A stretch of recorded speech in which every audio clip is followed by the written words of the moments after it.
नमस्कार विद्यार्थी मित्रों। आज हम शेयर पूंजी के हिसाब में क्वेश्चन नंबर 10 देखेंगे। इसके पहले वाले वीडियो में आपको मैंने शेयर प्रीमियम से कैसे प्रकाशित करते उसके बारे में जानकारी दी थी, तो उससे रिलेटेड सवाल जो है आज हम देखेंगे। क्वेश्चन नंबर 10, धंधुका की वाला मैन्युफैक्चर लिमिटेड ने 10 के एक ऐसे 4 लाख इक्विटी शेयर प्रति शेयर 60 के प्रीमियम से प्रकाशित किए हैं। आपको प्रीमियम दे रखा है 60 रुपये और 10 रुपये का एक शेयर है। 4 लाख शेयर इन्होंने प्रकाशित किए हैं और यहाँ पे आपको दिया है आवेदन के समय 23 रुपये और कोष्टक में दिया है 20 के प्रीमियम सहित। मतलब इसका मतलब हुआ 3 रुपये आवेदन का होगा और 20 रुपया होगा आपका प्रीमियम का, जो दोनों कंबाइन आपको दे रखा है। आवंटन के समय 34 रुपये, यानी 30 रुपये प्रीमियम है तो 4 रुपये आपका आवंटन का हो गया और 30 रुपया हो गया प्रीमियम का। और इसी तरह अंतिम मांग के समय 13 रुपये 10 के प्रीमियम सहित, तो 3 रुपये अंतिम मांग का और 10 रुपये आपका प्रीमियम का।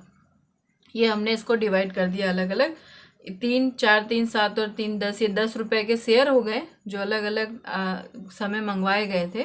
और प्रीमियम 60 रुपये है, 20 और 30, 50 और 1, 10, 60, यानी ये भी प्रीमियम की रकम भी अलग अलग समय पर मंगाई गई थी। तो कंपनी को 6 लाख शेयर के लिए आवेदन पत्र मिले, मतलब प्रकाशित इन्होंने 4 लाख किया था और 6 लाख के लिए आवेदन पत्र मिला, यानी बाकी का जो 2 लाख है हम अस्वीकृत कर देंगे, वो उसे रिटर्न कर देंगे बैंक के द्वारा। अतिरिक्त आवेदन पत्र अस्वीकृत करके उन पर प्राप्त रकम वापस की गई। आवंटन के समय और अंतिम मांग के समय लेने की रकम समय सर मंगाई गई थी। हिम्मत भाई ने धारण किए 500 शेयर पर आवंटन और अंतिम मांग की रकम, और हीमा ने धारण किए 300 शेयर पर अंतिम मांग की रकम के अलावा सभी शेयरों पर संपूर्ण रकम मिल गई थी। मतलब एक हिम्मत भाई था जिसके 500 शेयर पे हमको आवंटन और अंतिम मांग की रकम नहीं मिली, और एक शेयर धारक हीमा थी जिसके पर अंतिम मांग की रकम नहीं मिली। तो ये हम ध्यान में रखेंगे कि कब कब हमें नहीं मिला है, तो हम बाकी हफ्ते से उसकी एंट्री करेंगे। तो सबसे पहले हम वर्किंग से शुरुआत करेंगे। तो वर्किंग में सबसे पहले बात आती है आवेदन की। तो आवेदन आपको कितना मिला है वो पहले हम देख लेंगे। तो 6 लाख रुपए हैं और आवेदन की रकम हम पूरी लेंगे 23 रुपये। तो 6 लाख गुणे 23, इसमें प्रीमियम भी शामिल है क्योंकि प्रीमियम के साथ ही मिला होगा। इसका गुणाकार करेंगे तो ये आएगा 1,38,00,000। अब इसमें से माइनस करेंगे अस्वीकृत, क्योंकि आपको एक्स्ट्रा आवेदन मिला है। हमारे पास 4 ही लाख प्रकाशित है और मिला है हमें 6 लाख, यानी हमें 2 लाख रिटर्न करना है। तो 2 लाख गुणे 23 रुपये के हिसाब से रिटर्न हो जाएगा ये 46 लाख रुपए। माइनस कर देंगे तो अब जो रकम आएगी हमारी आएगी 92 लाख। अब ये 92 लाख में से 2 भाग डिवाइड होगा, एक होगा आपका अंश पूंजी और दूसरा होगा आपका प्रीमियम, क्योंकि जो भी शेयर है वो प्रीमियम से प्रकाशित हुए हैं, इसमें प्रीमियम की रकम दे रखी है। तो अंश पूंजी कितनी आपकी बनेगी? तो अब आपके पास है 4 लाख शेयर और अंश पूंजी की रकम है आपकी 3 रुपये, तो ये अंश पूंजी आपकी हो गई 12 लाख रुपए। और प्रीमियम, ये अंश पूंजी आप कहलाएगी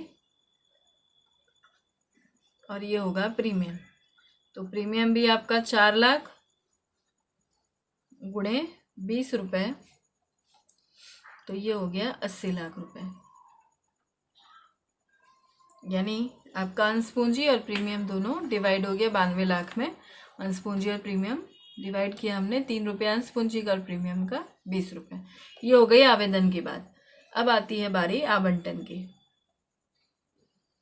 तो आवंटन में अब हमारे पास बचे हैं 4 लाख शेयर और 4 लाख में आवंटन की रकम है 4 रुपये।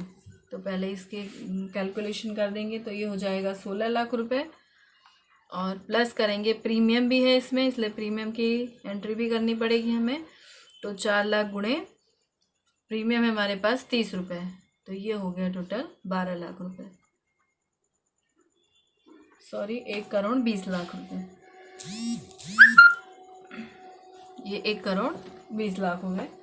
तो इसकी रकम हो गई टोटल 1,36,00,000। अब माइनस करेंगे, हिम्मत भाई के धारण किए 500 शेयर पर आवंटन की रकम नहीं मिली है, तो माइनस करेंगे अप्राप्य मांग, या उसको हम बाकी हफ्ता भी कह सकते हैं।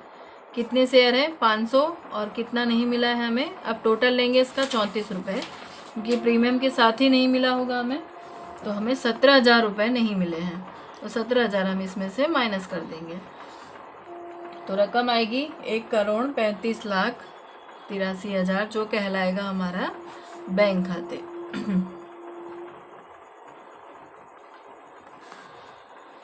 ये हो गई आवंटन की पूरी रकम। अब आती है बारी अंतिम मांग की।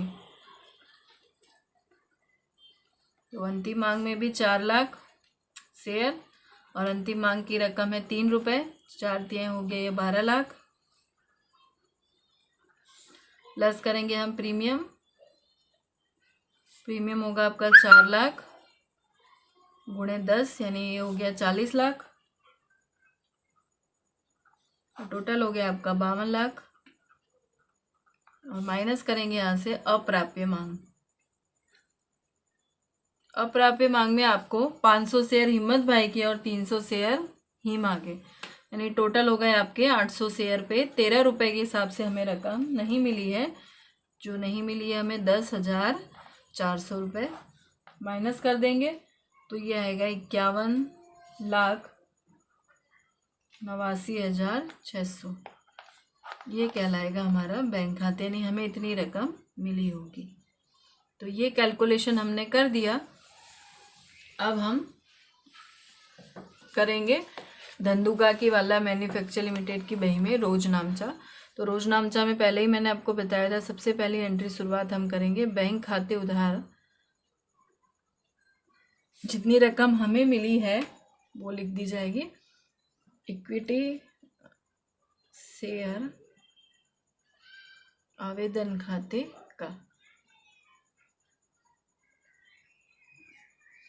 कितना हमें आवेदन मिला था, 1,38,00,000 रुपए। तो जो हम यहाँ पर लिख देंगे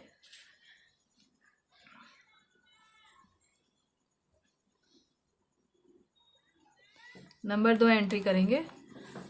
अब शेयर की रकम को हम अंश पूंजी खाते ले जाएंगे और जो एक्स्ट्रा आवेदन है उसको रिटर्न करेंगे। तो इक्विटी शेयर आवेदन खाते उधार, इक्विटी शेयर पूंजी खाते का, और इसमें प्रीमियम भी है तो हम प्रीमियम भी लिखेंगे, जिसे हम कहते हैं प्रतिभूति प्रीमियम खाते, जो शेयर पूंजी के साथ ही लिखा जाता है, प्रतिभूति प्रीमियम खाते का। और हमें रिटर्न भी करना है, अस्वीकृत करना है, तो उसको लिख देंगे हम बैंक खाते का। अब जिसकी जहाँ जहाँ एंट्री है वहाँ वहाँ जितनी रकम है लिखी जाएगी। तो बैंक खाते में हम लिखेंगे 46 लाख, प्रतिभूति प्रीमियम है हमारा 80 लाख, जो हमने यहाँ पे कैलकुलेशन कर लिया है, और इक्विटी शेयर पूंजी है हमारा 12 लाख। और आवेदन जो हमने यहाँ पर रखा है 1,38,00,000। ये हो गया आपका शेयर आवेदन का कैलकुलेशन। अब नंबर 3 आवंटन की बारी आई। आवंटन में हम पहले रकम मंगाएंगे, तो इक्विटी शेयर आवंटन खाते उधार, और मंगा रहे हैं वो भी किस तरह मंगा रहे हैं हम, प्रीमियम के साथ। तो इक्विटी शेयर आवंटन खाते उधार, इक्विटी शेयर पूंजी खाते का,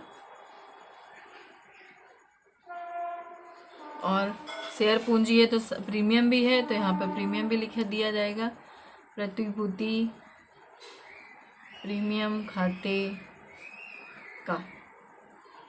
अब इसमें भी एंट्री हम यहाँ पर लिख चुके हैं, 1,20,00,000 प्रतिभूति प्रीमियम है इसका। शेयर पूंजी दे रखी है आपको 16 लाख, तो ये टोटल हो जाएगा 1,36,00,000। अब रकम तो हमारी इतनी लेनी हुई, अब हमें मिली कितनी वो देखेंगे। तो मिलने की एंट्री करेंगे बैंक खाते उधार,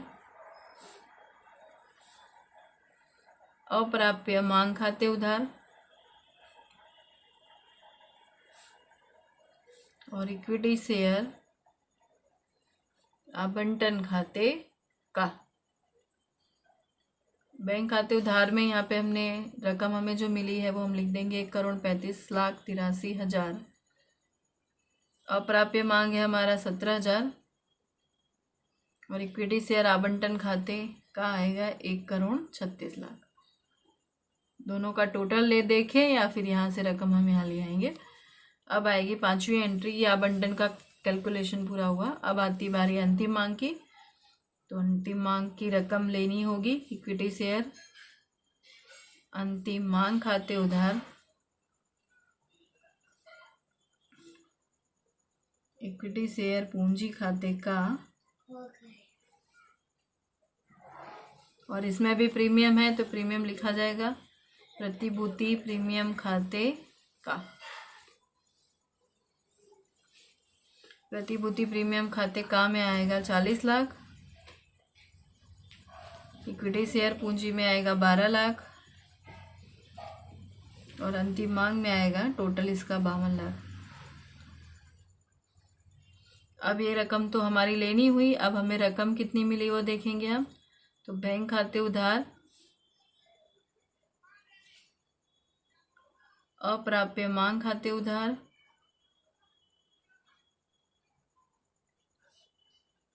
और ये इक्विटी शेयर अंतिम मांग खाते का। बैंक खाते उधार में हम लिखेंगे 51,89,600। अप्राप्य मांग में हम देखेंगे 10,400, और इक्विटी शेयर अंतिम मांग है आपका 52 लाख।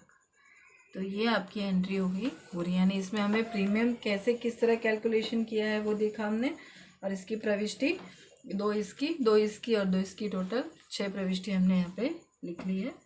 तो ये आपका क्वेश्चन नंबर 10 हो गया कंप्लीट।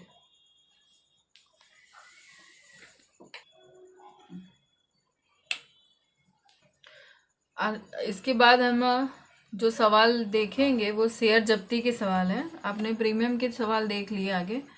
अब हम जो सवाल देखेंगे वो प्रीमियम के सवाल, अरे जब्ती के सवाल है। और जब्ती के सवाल करने से पहले एक बार शेयर जब्ती क्या है, शेयर जब्त कैसे किया जाता है, और जब्त हुए शेयर को कैसे निर्गमित किया जाता है, इसके बारे में जानकारी प्राप्त करेंगे। मैंने आपको पहले भी कहा था कि 8 एंट्री या 11 एंट्री या 12 एंट्री, इसके अलावा इससे ज़्यादा एंट्री आपको करनी नहीं है एग्ज़ाम में। 8 एंट्री लगभग 8 एंट्री या 11 एंट्री ही पूछी जाती है। तो 8 एंट्री नॉर्मल जो हम अभी आपको मैंने बताया कि आवेदन की 2 एंट्री होती है, आवंटन की 2 होती है, प्रथम मांग की 2 हो गई, अंतिम मांग की 2 हो गई, और जो जब्ती की एंट्री है वो 3 होती है। एक शेयर जब्त करने की एंट्री होती है, एक शेयर को बाहर पुनः प्रकाशित करने की एंट्री होती है, और तीसरी होती है कि शेयर जब्ती की रकम को पूंजी अनामत खाते ले जाते हैं। तो एक्चुअल में शेयर जब्ती है क्या, ये हम जानकारी प्राप्त करेंगे। तो यदि किसी कारण से किसी शेयर धारक को उसने जो शेयर के ऊपर रकम भरी है और वो रकम को हफ्ता अगर शेयर धारक भर नहीं पाता है तो कंपनी उन शेयरों को जब्त कर लेती है, अपने अंडर में ले लेती है। तो उसे हम शेयर जब्ती कहते हैं। एक उदाहरण के रूप में हम समझेंगे, जैसे 10 रुपये का एक शेयर है और उसको टुकड़े टुकड़े में हमने मंगाया। जो हम देखते हैं कि आवेदन के समय 2 रुपये मंगा लिया, आवंटन के समय 3 रुपये मंगा लिया, और अंतिम मांग के समय 5 रुपये मंगा लिया। अब कोई शेयर धारक ऐसा है कि जिसने आवेदन भर दिया, आवंटन भी भर दिया, लेकिन उसने अंतिम मांग की रकम भरी नहीं है। उसको नोटिस भी दी गई कितनी बार कंपनी के द्वारा कि भर दो, उसने भरा नहीं। तो कंपनी क्या करेगी, जैसे एक व्यक्ति उसके पास 200 शेयर है, 200 शेयर पे उसको 2 रुपये भर दिया, उसने 3 रुपये भर दिया, पर उसने 5 रुपये नहीं भरा, और उसको काफ़ी नोटिस भी मिली लेकिन उसने भरा नहीं। तो कंपनी क्या करेगी, उस शेयर धारक के 200 शेयर है वो अपने अंडर में ले लेगी, यानी उसको शेयर को अपने अंडर लिया, यानी शेयर को जब्त कर लिया। जब्त करने का मतलब होता है कि इसने जो रकम भरी है, जैसे आवेदन पे 2 रुपये भरा, आवंटन पे 2 रुपये भरा है, तो ये अपने अंडर में ले लेगी, ये रकम वो ले लेगी। तो उसे हम कहते हैं शेयर जब्ती। और जब शेयर जब्त होते हैं तो शेयर की संख्या घटती है। तो इसने 200 शेयर अपने अंडर में ले लिया कंपनी। अब ये 200 शेयर वो अपने पास रखेगी नहीं कंपनी, क्योंकि उसे तो पुनः प्रकाशित करना है। वो 200 शेयर लेके क्या करेगी, तो क्या करती है कंपनी, उसको फिर से पुनः प्रकाशित करती है, फिर से पुनः मार्केट में इसको डालती है 200 शेयर को। तो पुनः प्रकाशित की एंट्री करेंगे। उसके बाद जो शेयर जब्ती की रकम है उसको पूंजी अनामत खाते हम ले जाते हैं, तो उसकी हम लास्ट एंट्री करेंगे। तो एक बार हम प्रविष्टि कैसे कैसे की जाती है वो देख लेंगे। तो पहला आपको दिया गया है कि जब शेयर मूल कीमत से निर्गमित किए हों अथवा प्रीमियम से निर्गमित किए हों और प्रीमियम की रकम संपूर्णतः मिल गई हो, तब कितनी बार आवंटन में प्रीमियम हो तो उन्होंने भर दिया हो और रकम मिल गई हो तो किस तरह से एंट्री होती है। तो सबसे पहले शेयर पूंजी खाता उधार होता है। जब्ती की एंट्री की शुरुआत ही इसी से होती है, शेयर पूंजी खाता उधार। मतलब जितने शेयर जब्त किए हैं वो और कितनी रकम है। जैसे 10 रुपये का शेयर है तो 10 रुपये, 12 का है तो 12 रुपये, ठीक है, वो लिखा जाएगा। शेयर जब्ती खाते का, शेयर जब्ती खाते का मतलब क्या होता है कि जो रकम भर दी है शेयर धारक ने वो रकम को हम कर लेंगे जब्त। यहाँ लिखा हुआ है जब्त हुए शेयरों पर प्रीमियम के अलावा पूंजी पेटे मिली रकम।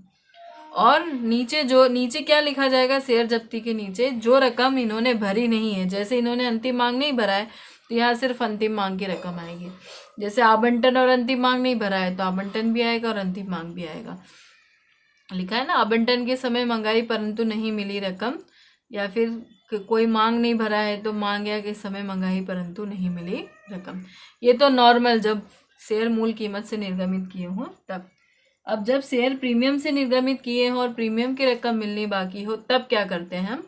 तो शेयर पूंजी खाते उधार, प्रतिभूति प्रीमियम खाते उधार, शेयर जब्ती खाते का, शेयर आवंटन खाते का और शेयर मांग खाते का।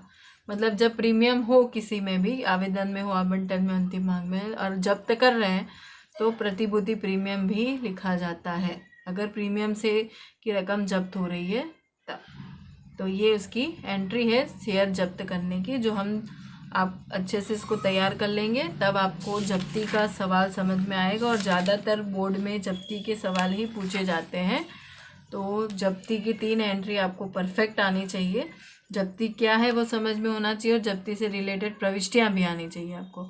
अब जब्त तो हो गए शेयर, लेकिन जब्त हुए शेयर कंपनी अपने पास रखेगी नहीं, क्या करेगी, पुनः निर्गमित करेगी। तो अगर जब्त हुए शेयर मूल कीमत पर निर्गमित करती है तो क्या एंट्री होगी, बैंक खाते उधार शेयर पूंजी खाते का, यानी जितने रुपए में कर रही है वो हम यहाँ पर लिखेंगे। फिर जब्त हुए शेयर प्रीमियम से निर्गमित करे तो बैंक खाते उधार शेयर पूंजी खाते का और प्रतिभूति प्रीमियम खाते का। और अगर जब्त हुए शेयर बट्टा से निर्गमित करती है, जैसे कि 10 रुपये का शेयर और 12 रुपये में निर्गमित कर रही है तो 2 रुपया हो गया इसका प्रीमियम। या फिर बट्टा से निर्गमित करने का मतलब 10 रुपये का शेयर है और 8 ही रुपये में बेच डाल रही है तो 2 रुपया हो गया बट्टा। तो बैंक खाते उधार, शेयर जब्ती खाते उधार और शेयर पूंजी खाते का। और ये हो गई दूसरी एंट्री। तीसरी एंट्री, शेयर जब्ती की बाकी पूंजी अनामत खाते हम ले जाते हैं लास्ट। तो शेयर जब्ती खाते उधार करेंगे, पूंजी अनामत खाते का करेंगे। तो ये 3 प्रविष्टि आप लोग अच्छे से तैयार कर लेंगे तो नेक्स्ट सवाल में आपको अच्छे से समझ में आएगा। सवाल गिनेंगे तो जब्ती की एंट्री किस तरह से करते हैं वो अच्छे से आपको क्लियर ख्याल आ जाएगा। तो ये आपका हुआ शेयर जब्ती क्या है। और नेक्स्ट वीडियो में हम शेयर जब्ती से रिलेटेड सवाल देखेंगे।